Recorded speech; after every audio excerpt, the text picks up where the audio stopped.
It's long-term what?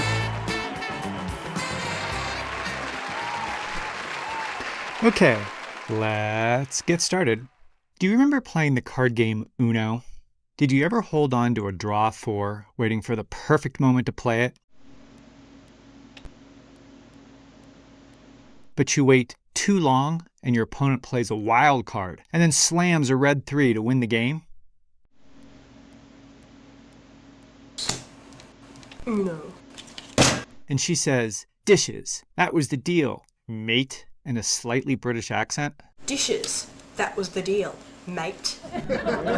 And you just scream at the ceiling in an overly dramatic fashion. No. No!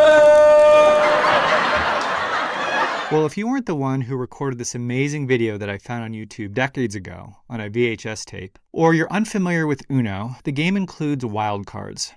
There's the regular wild card, and there's the infamous draw 4. So yeah, wild cards change the game. And when it comes to long-term care, memory care is that wild card.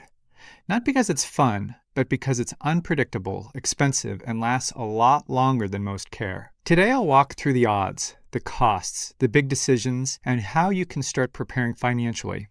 To zoom out for a second, long-term care isn't a one-size-fits-all. There are lots of different paths you can take, and today we'll focus on how memory care fits into the care journey. So what is it?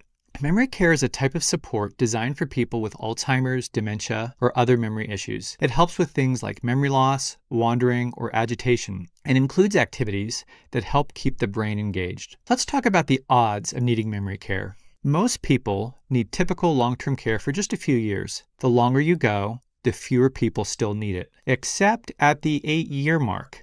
Then more people need care. Weird, right?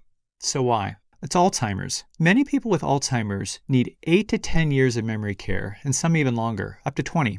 There's a link in the description to learn more about how long memory care can last, because studies do vary. The chance of Alzheimer's significantly increases with age. And because women tend to live longer, women are twice as likely as men to develop the disease over their lifetime. That unpredictability is what makes memory care the financial wild card in long-term care planning. If it becomes part of your journey, your care costs could be much higher than most. Let's discuss home care. When someone starts needing memory care, they often want to stay at home for as long as they can because it feels more familiar and usually costs less than moving into a facility. The real challenge is figuring out who will provide that care and at what real cost. When someone stays at home, care usually falls on family. More specifically, it's typically adult daughters, followed by spouses and then sons. And caring for someone with Alzheimer's or dementia at home takes a lot of family support. In the early stages, they might need just a little help, but as the disease progresses, it often turns into constant care. This caregiving by family comes with unexpected costs. 60% of family caregivers report high emotional stress, and 40% suffer from depression. Here's a clip about the challenges families face when supporting a loved one with Alzheimer's. I worry about it all day when I'm at work, and it's draining. It's emotionally stressful. The stress is taking a toll. Caregiving has left Robin living paycheck to paycheck. She's lost 50 pounds and can't remember the last time she went to the doctor. So you can understand how caregivers sometimes get sicker than the people they're caring for. Yep. Definitely. As you make long-term care plans, I highly recommend checking out the Caregiver support subreddit.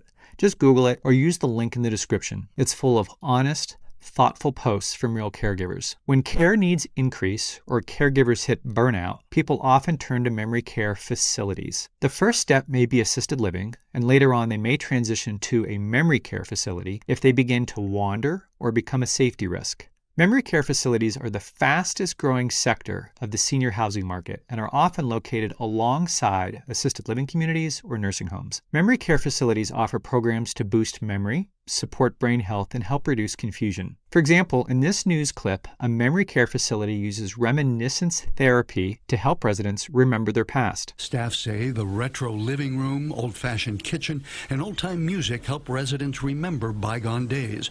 Reminiscence as therapy. So what are the costs? Memory care typically costs a little more than assisted living, with a national average close to $80,000 a year. Historical memory care costs are hard to pin down, but assisted living, its closest comparable, has gone up 4 to 5% a year over the past 2 decades. But it's spiked to 8% a year since COVID. It's not cheap, so let's talk about how families actually pay for this care. Unfortunately, Uncle Sam typically doesn't pay. Private health insurance and Medicare don't cover long-term care, like memory care. Medicaid can, but only after almost all of your assets are gone with limited care options. Fortunately, long-term care insurance does pay for memory care. So how do you plan for these costs? Well, you've got a few options. The most common, as I mentioned, is long-term care insurance. Most policies only provide coverage for up to 8 years, but a few offer lifetime coverage. At Long-Term What, we sell insurance and can walk you through your options. If your health keeps you from qualifying for long-term care insurance, you might still be able to join a CCRC, which is a housing unit for seniors with an all-inclusive plan that covers memory care. Some nonprofit CCRCs promise lifetime care, even if you run out of money. Click the link in the description for more info on CCRCs. Finally, do your research before choosing a facility. First, start online. If the memory care unit is part of an assisted living facility, check your state's Department of Public Health website.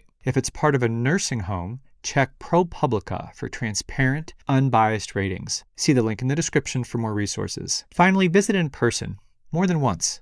Visit day and night. Check for cleanliness and security features like locked exits. Ask staff about their dementia training and speak with visiting family to get their insights. Observe any memory-focused programs and get a clear breakdown of all fees. In summary, memory care is the financial wild card in long-term care. It's unpredictable and often expensive. And if a wild card gets thrown your way and you hear this, Dishes. That was the deal, mate. you'll want to be ready. Planning ahead helps you handle whatever card life throws your way. I'm Jesse, and this is Long-Term What? Where we make long-term care unboring. If this helped, share it with someone who needs it, your kid's spouse, parents, or friends. Like it so more people see it, and subscribe for more unboring long-term care tips. Watch our next video or podcast, or visit longtermwhat.com. Thanks.